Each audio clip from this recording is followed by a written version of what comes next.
No more running from the bad guy. I'ma stare him in the eye like, what's up?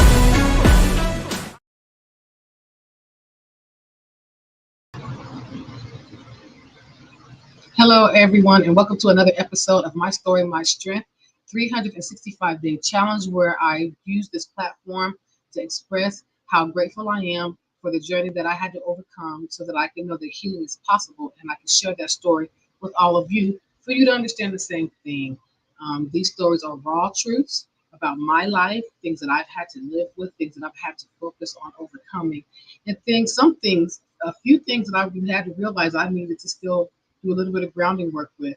Um, so just to let you know, today's episode will contain descriptions of domestic abuse, emotional manipulation, child endangerment, and co-parenting trauma after separation from the abuser. The story involves hostile interactions between a mother and her abusive ex-partner, including verbal assaults directed at the children, threats, gaslighting, and forced confrontation during the holiday visit. It also touches on post-divorce harassment, attempts to use children as emotional pawns, and the pain of watching a loved one become emotionally harmed by their parent. If you're a survivor of domestic violence or domestic abuse, toxic co-parenting, or verbal or emotional abuse, please be advised this story may evoke strong emotional reactions or trigger responses from the past. Proceed with care. Take breaks if needed. Turn it off if you need, and prioritize your emotional well-being throughout. So leaving an abusive relationship is one of the most freeing moments of your life. That is until you realize that you have children, and these children are going to connect you to this person for at the very least until the youngest child is 18. That's if you have children with this person. I hoped that in my case, he would just leave. Some guys just disappear, and he wasn't really a good father. He didn't pay for anything. I did everything on my own. So I hope that, just leave. Just leave us alone. But that was never the case. Not only did he want to be around them, he tried so many times to use them to attack me or plead with me to take him back.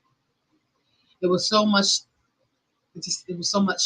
to deal with, and I hated every second that man poisoned my children with his evil ways and his toxic energy.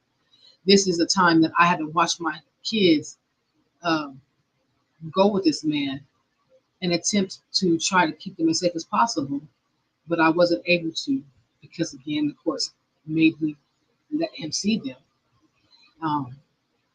And I had to watch him attempt to hurt my children with them not realizing that he was, someone who didn't have a lot of common sense. And I'm not realizing just how fed up they were with him as well. This was the last Christmas that they would ever have around him. We didn't know that at the time, but, it kind of just worked out that way. Thankfully, he didn't want any more holidays. But he called me on Christmas Day asking if he could see the kids. It's Christmas, can you bring them over? It was my year to have them according to the court order. And I could have said no, and if he tried to come over and call the police, there was nothing that he could do about it. As a matter of fact, I would have encouraged you so I can get them to have him removed from my home. He just said, hey, can you bring them over? I have something for them. And I want to give them their present, and we can leave and we don't have to come back over there, okay, that's fine. I know now that was a huge lie, and something in me told me that was a lie then. But, I knew he just wanted me to let him spend some time with them and kind of get away with hanging out with us for a few minutes. So anyway, I asked him, I'm like, hey, you guys want to go over there? He bought you a Christmas present. And he wants you guys to come. He wanted to give it to you guys. My boys, they were like, I guess I don't care though, because they really didn't care about what he bought them. But my daughter, she wanted to see what he got her for Christmas. And she was like, well, I'll go. I want to go. So, okay, well, if she goes, we all go.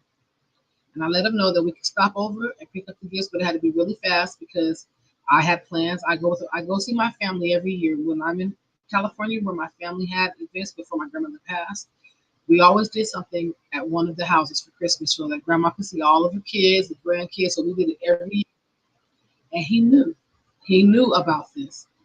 So I let him know, hey, I'm cooking my part for our family event, so we can't stay long. Okay, he agreed.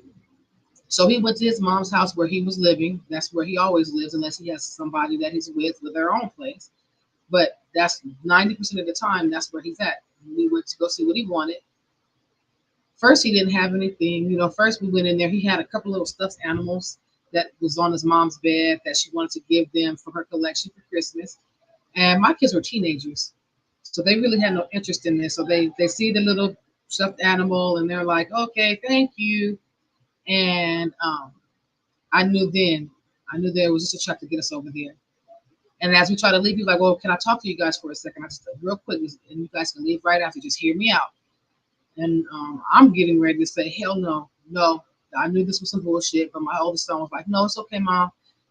So we sat down and we hear what he wanted. We heard what he wanted to say. And my daughter, she always felt uncomfortable with him. So when we were there, every time we were around, she would sit right up under me. And again, she's older, but even though it is Christmas time, California, some areas, it's not cold. It's still a little warm. So I'm just like, okay. So she's sitting up under me, and I'm letting her just be my baby. And he begins to tell them that he would like for them to stay with him for the holidays and how much he missed out on their lives, how many holidays he missed out on, and how he, really would hope that they would stay with him. The kids just sat there. They let him say whatever he had to say. Um, a lot of it we've already heard about how he wanted to be around, but we were so far away, how he wanted his family back, including me, but that I wouldn't let him come home. And I said, okay, this is it. No more. This is not what we came over here for. This is not what you asked for. So I'm getting them ready to leave. Like, let's just go. I have to start cooking. I don't have time for this shit. I let him know I wasn't going to stay, and I don't want to hear any more of it again. We hadn't been together, and I also reminded him that we hadn't been together for a little over 7 years, or almost 7 years, and we had been divorced for about 5 years. So I was done, and my kids are done. We're not going to listen to this anymore. So he stopped. He said, okay, okay, okay. There's one last question I'll ask, and then I'm done. And then he said, we hadn't gotten up yet. He sat and looked at the kids, and he was like, okay, do you guys feel like your life is happy? Do you guys feel like you're happier without me in your life, and that your life would be better off if I were not in it? I knew where this was going, so I said, all right, I'm going to stop you right there. And I looked before to tell my kids that they didn't have to answer, and then we could just leave. But before I could get that out, my older son answered. He said, yes, I feel like we're happier without you in our lives, and I feel like our life would be just fine if you weren't around, and if we never saw you again. And slowly, my younger son, he nodded his head. He said, yeah, I agree. We are happier when you're not around, and if we don't see you anymore, then, And my daughter, she looked up at me, and I looked down at her. I'm like, shh. By this point, everybody's answering. And I told them, you can answer if you want, but if you don't want to answer, you don't have to. But if you are going to answer, tell the truth. So she agreed with her brothers that life was a lot happier when he wasn't around, and she felt that she would just be fine. I'll be just fine if we never saw you again. He kind of just nodded his head, and he's listening to them. He said, okay, that's fine. I have this last thing to say, and that'll be all. He said, I hate all of you. Fuck you. Get the fuck out of my house. And I said, yep, that's it. Let's go. And we left. We're getting in my car. I backed out. Well, it's my SUV. It's like an SUV. I get in my truck. I back out, and I'm getting ready to drive out, but he's coming running out of the. I'm like, here we go. He's yelling in the window that you guys are gonna miss me. All I ever wanted to do was to get father to y'all, and he just kept screaming in the car as I'm driving away. But of course, he grabs my mirror and trying to stop me from leaving. Basically, we'll break it off. And I saw it roll my window down. And I cracked it enough. I said, if you don't let go of my car, I'm gonna call my cousins and my uncle over here, and they're gonna make you leave me alone. So he let go of my car because he knew my family from out of town, and he knew that he didn't want that. So he let it go. I also let him know that he had no more control over us, and this was the last time he would ever see them again. He could put me in jail because I'm going to take him back to court and make sure that the judge knows that this is how you're talking to the kids, and I'm going to have the kids testify because they're older now, and they were willing to testify that they didn't feel safe with him, and that this was it. He let go of my car, and I drove away. So I bet you thought that was into the story, right? No, it is not, because about an hour later, he shows up at my house, and I have a security door in front of my front door, and I keep it locked. No matter what, I kept the door locked. So when I opened the door, He asked me to talk to the kids. I'm like, hell no, you better get your ass the hell away from my house. Get away from my house or I'm calling the police. And he starts apologizing. I said, please, I'm sorry. I know I messed up. I want to talk to the kids. Um, and I wouldn't budge. I'm like, no. And my son comes behind me. He was like, Mom, it's okay. My older son was like, it's beautiful. He was a beautiful spirit because he said, it's okay, Mom. They went to the door and he asked if he can come in. And I yelled, no, do not let him in my house. He can stand out there. It's not cold. He can stand outside and say what he has to say to the door. And I went back to the kitchen and started cooking, but I'm looking out, watching him, checking on him. And I saw him trying to make him feel guilty in an attempt to excuse his behavior, the things that he said, I'm so sorry. He says, I get so crazy. Your mom took you off from me, whatever you want. But one by one, my kids were like, okay, they started walking away until it was just my daughter standing there. She was laying on the ground, staring out of the door. And because she's always been really sweet, and she was too nice to tell him that she wanted to leave. So I walked over and I asked her, I said, are you done? She looks at me and she nods her head. And I told him, leave. And he refused, saying that he was going to sit on my front porch. So I closed the door. And as I closed the door, I'm grabbing my phone. I said, okay, I'm going to call the police. Calling the police, you're getting ready to leave. But then he gets mad. Of course, he calls me a bitch, tells me F you, fuck you then, bitch. And he left. And I was just so fed up with him. But due to the court orders and the children we shared, I had to deal with his constant trigger, the constant trigger of seeing his face or hearing his voice or dealing with that behavior. And his power was physically gone, but I was still powerless to protect my kids from this monster that they called dad. So to identify my wound in that moment made me feel like no matter how much distance I put between us, I was still chained to his chaos. I began to believe that I was failing my children because I couldn't fully protect them from his verbal poison. I felt like I had escaped the abuse for myself, but dragged my kids through a cycle that I thought I'd broken. It made me question my strength as a mother and wonder if I truly saved them or just taught them how to survive pain and silence like I did. And I hated that I had to explain to my babies why the man who helped create them also seemed determined to destroy them. I internalized guilt that did not belong to me, but I still wore it like armor that I couldn't remove. So, reflection question: have you ever blamed yourself for someone else's cruelty, especially when it affected someone you loved? And how did that guilt shape how you viewed your strength or value? So, here's my negative mindset that I had at that time. If I was stronger, my kids wouldn't have had to hear those words.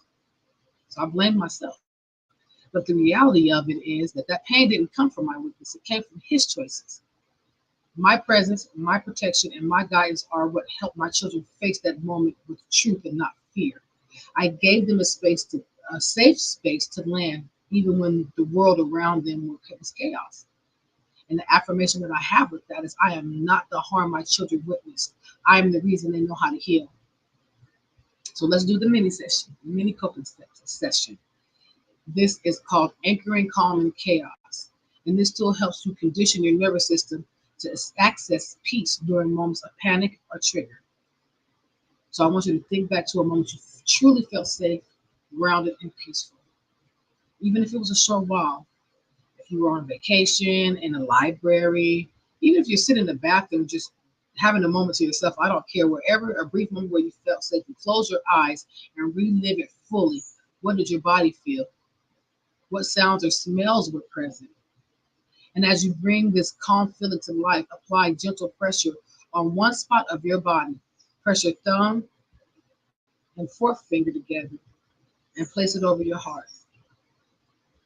And gently tap your wrist. Hold this pressure while breathing. Tell yourself, this is what calm feels like. I rock, you guys. That's how I get my calm too. So, and I can bring this to any storm. Okay. Practice this anchoring daily. Over time, your body will associate that touch with calm, helping you to reset even the highest stress moments. Even if you're just doing this, tapping. You hold your fingers together, put it down, just tap. It'll help you bring yourself back. So 1 minute empowerment challenge is command your space. So go in the room where you felt the most powerless. It might be the front door or back door, anywhere you've argued, a kitchen where you've cried, or a bedroom where you've lived in fear. Walk into that space and speak your power in and say, this is my space now. Fear does not live here anymore. I am safe, I am the protector, and I am okay. Reclaim every inch. Your presence alone transforms the energy, and that's how powerful you are. Show yourself how powerful you are, but going to say, no, nothing negative belongs here. Get out, kick it out, because that's your space. Now, here is my favorite part, but this is going to be one that's kind of weird. It's this survivor spotlight. And this spotlight might surprise some of you. It's not a celebrity or a public figure or someone I've known in my podcast. It's my mother. Yes, the same one who's causing me deep pain, who failed me in so many ways. A mother is never supposed to fail, but also the woman who has endured a lifetime of trauma that she never had the tools to heal from. My mother was a victim before she was ever a parent. At 5 years old, she was sexually assaulted by her oldest brother, her oldest brother, and someone who should have protected her. She was an adult. And her own mother not only failed to stop it, but she reinforced the belief that her only value was to serve others. Let my mother know, like, this is what you're here for. You better shut up. She didn't have that support. She was handed off to my father only 3 years later after being passed around, where her pain only intensified. Beaten, dehumanized, and emotionally broken, my mother became a survivor by default. She kept moving. She kept surviving as a little kid. And despite the horrors she faced, she put us a roof over our heads. She put food in our bellies. She worked. She provided. We went on vacations. We went out of the country. She took care of us, and we never went without physically. That may not seem like enough to someone on the outside, but when you realize the trauma that she was carrying, it becomes clear that she did more than many could. She fought through hell by raising children with no therapy, no support, and no emotional guidance. Yes, she did hurt me. Yes, she abused me. Yes, she failed me. No, she was failed. She was failed too by the system, by her family, by society. And I want to honor the fact that she did survive. She is still struggling with her trauma. She still has a problem with addiction and mental health. But I see her and I acknowledge her pain. Even though I still carry my own, I recognize her strength. But to my mom, thank you for showing me that survival sometimes looks like getting through the day. I hope one day you find healing, the healing that you deserve. And maybe, just maybe, we can find a way to heal together, because I do love you. So, your healing is not just a journey. It isn't meant to just be quiet. It's meant to echo, to break cycles, and to rewrite stories like this one. So please, please, please, if this story touched you, subscribe to Empowered Voices to Finding Strength in Survivors to join me every day as I share these raw, real, and uncut truths. Tune into my podcast, Insights of a Survivor, every Friday night, 7 p.m. Central Standard Time, to catch my my weekly solo or guest, almost a reflections. I don't want to say reflections. I lost it, you guys. I lost it. But as I talk about trauma, healing, and other things that needs to be spoken about, where I break the barriers and break the silence on things. Catch my collab series with Raw and Real with All Love every last Saturday of the month at 12 p.m. Central Standard Time, where we pull in guests who talks about their heart healing. This is going to be in a very unfiltered, unapologetic, unorthodox way, and you guys have to listen, because it's not something that is you're not going to forget. And if you did miss out, go check our first one's out. It's already on my YouTube, when we interviewed Miss Lady Poet, and she talked about her trauma, her healing, being sex trafficked, and you'll see then. And then here we go with Miss Kiss, Coach Kiss, mwah, Kiss Corner every Sunday tonight, 6 p.m. Eastern Standard Time. She brings the love. She shows you how she walks through her healing with so much grace and elegance, and she gives us tools and knowledge on how to turn our healing into something that is a little less stressful, because you can't completely make it go away. But you guys got to listen, because her voice alone will bring peace in your world, okay? And please, if you haven't already, grab your copy of The Place to Belong by Perry Jasper. It's a story about a young girl who refused to be destroyed by the trauma she was born into.